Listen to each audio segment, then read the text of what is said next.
Kenapa saya omong tentang zaman ini COVID-19? Pertanyaan bagi saya tidak akan mengupas apa arti diakon, apa arti menjadi gembala yang baik.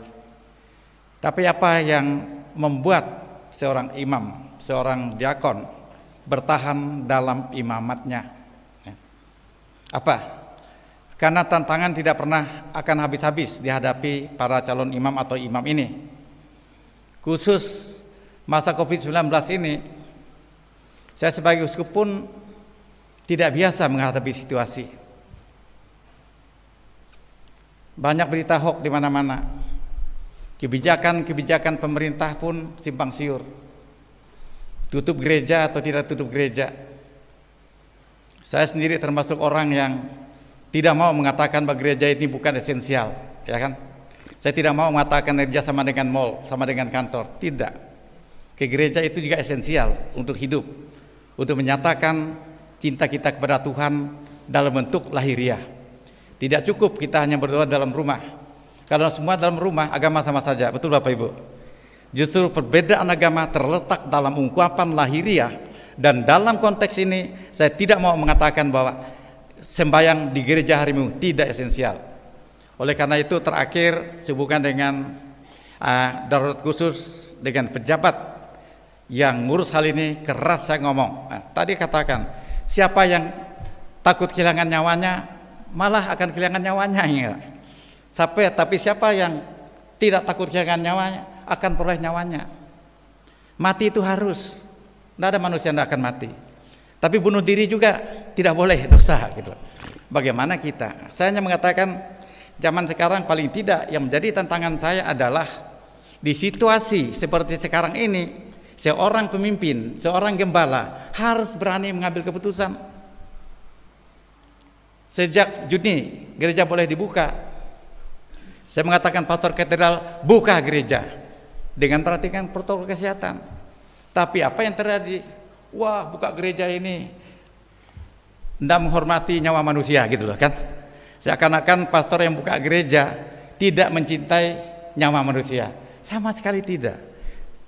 Saya ingat permulaan Juni, saya undang Kepala Bimas Polda itu Pak siapa? Tony siapa yang di humasnya Polda itu untuk dimasukkan pada kami. Jadi hal seperti ini, satu pastor terpapar, pastor proyek terpapar, Bapak Uskup tutup gereja, loh ngapain ditutup gitu? Nah, mungkin jadi Bapak Uskup harus pikir suara umat yang mana, ya enggak? Jangan-jangan umat Farisi harus kita ikuti, ya enggak? Saya hanya mengatakan dalam situasi seperti sekarang ini, di mana banyak berita hoax, seorang gembala, seorang pemimpin harus berani mengambil keputusan. Tidak bisa mendua. Pastor Alex selalu bilang, jangan takut ngubur orang mati, biar ada COVID kebilang. Ya kan? Kalau pastor takut ngubur orang, siapa yang ngubur orang? Masa diakon yang awam kita suruh mati ngubur orang? Nah, hal-hal seperti ini. Jadi tidak mudah dalam situasi seperti ini untuk menjadi seorang gembala. Kekuatan kita dari mana? Kalau nggak salah dalam Injil Yohanes 21 ayat 9 sampai 19 atau 15 sampai 19 kalau nggak salah. Ketika Yesus mau mengangkat Petrus menjadi gembala, apa yang dikatakan? Petrus, apakah kamu mencintai saya? Petrus mengatakan, masa aku tidak mencintai? Mencintailah, gembalakanlah domba-dombaku. Sampai 3 kali Yesus minta pernyataan apakah Petrus mencintai dia. Maka bagi saya salah satu kekuatan, ya saya harapkan kalian diakun nanti jadi imam juga, adalah apakah kamu mencintai Yesus.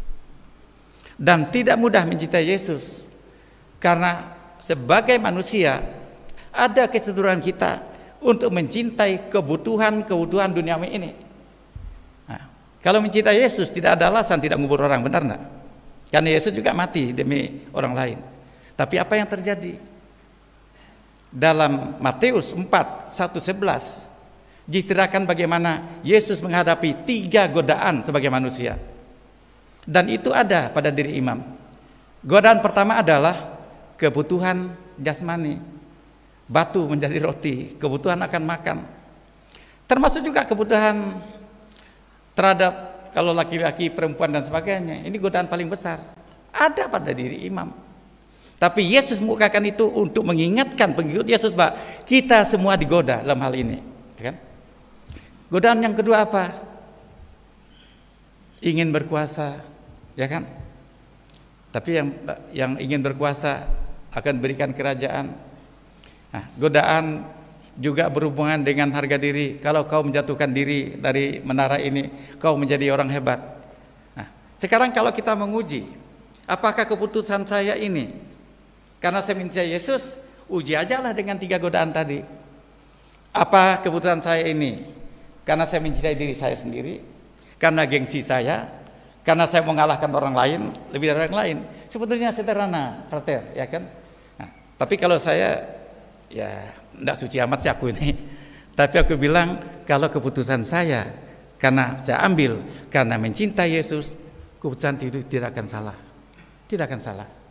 Tapi kalau keputusan yang saya ambil dalam kebijakan pastoral karena aku malas, karena tidak punya fasilitas, karena takut mati, nah, karena hanya umat-umat mendorong pastor begini, hati-hati. Jadi bagi saya sekarang tantangan hidup seorang imam dalam karya ketika kita kehilangan pegangan. Dan bagi saya pegangan yang paling kuat adalah seperti Yesus bertanya ke Petrus, Petrus, apakah kamu mencintai saya?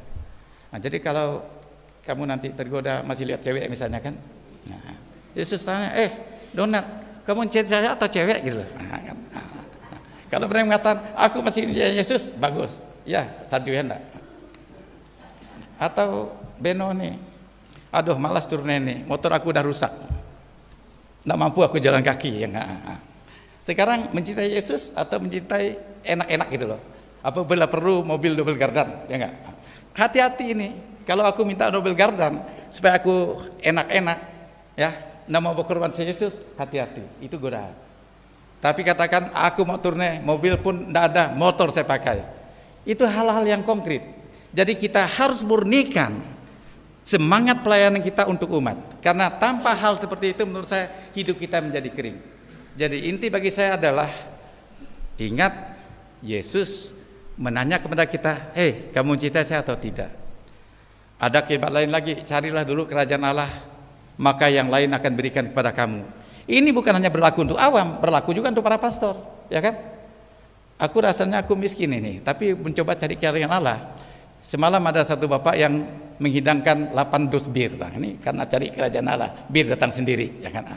Jadi hal seperti ini bunyi gurau, tapi bagi saya tantangan hidup seorang imam sekarang, apalagi zaman Covid ini, kita pusing. Kenapa? Karena gaya pastoral kita tidak seperti biasa-biasa. Sudah dicanangkan oleh pemerintah new normal keadaan baru, ya kan? Nah, tidak mudah memang kita bisa menjadi kering karena tidak bertemu dengan umat, ya kan? Nah, tapi mungkin kita bisa melayani orang melalui handphone, melalui WA dan sebagainya, banyak cara. Tapi yang intinya apapun yang Anda buat, ingat, kalau kamu melakukan tindakan karena mencintai Yesus, jangan takut salah. Tapi yang kedua, ingat 3 godaan besar yang dihadapi Yesus berhubungan kebutuhan jasmani, berhubungan dengan harga diri, gengsi, berhubungan dengan pangkat jabatan, menguasai orang lain, juga ada pada diri seorang imam. Kalau kita terjebak pada itu, kita juga bukan menjadi gembala yang baik. Jadi ini bukan nakut-nakuti, bukan. Nah, kalian semua punya talenta, mungkin satu agak pendek, satu agak tinggi, kan beda sedikit. Nah, Tuhan itu tidak menuntut sama, kan dalam Injil juga katakan ada yang 1 talenta, 3 talenta, 5 talenta. Tapi semua punya talenta dan semua dihargai oleh Tuhan. Jadi jangan merasa diri kita kecil, jangan merasa diri tidak pandai bahasa Inggris, nggak ada masalah. Talenta kita ada dan talenta itulah yang akan kita gunakan.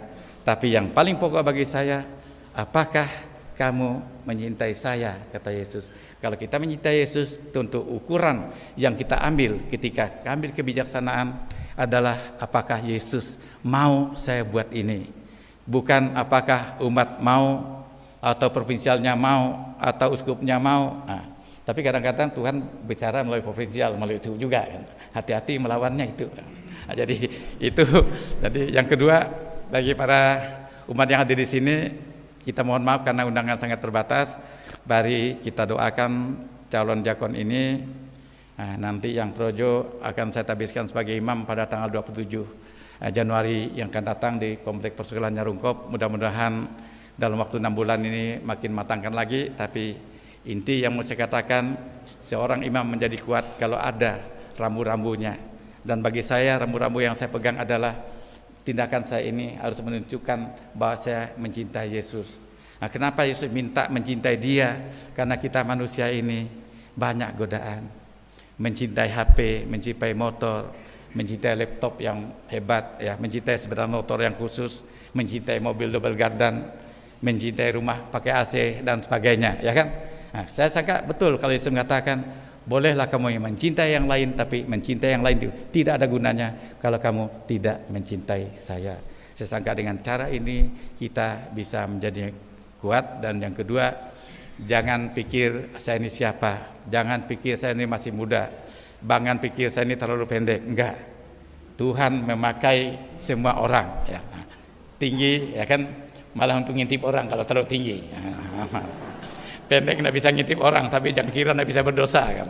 Jadi semua punya niat. Baik, Ibu Bapak, saudari-saudara yang terkasih, mari kita dukung ketiga calon diakon ini dengan doa kita. Dan mari kita juga berdoa untuk para pastor, para imam, dan karena mereka itu juga manusia biasa yang perlu dukungan doa kita semua. Terima kasih kepada Bapak Ibu yang mau mendampingi anaknya. Kita juga mendoakan agar kelak bisa dihabiskan sebagai imam yang sungguh-sungguh mencintai Tuhan tanpa mengabaikan cinta terhadap dirinya sendiri, terhadap sesama manusia. Amin.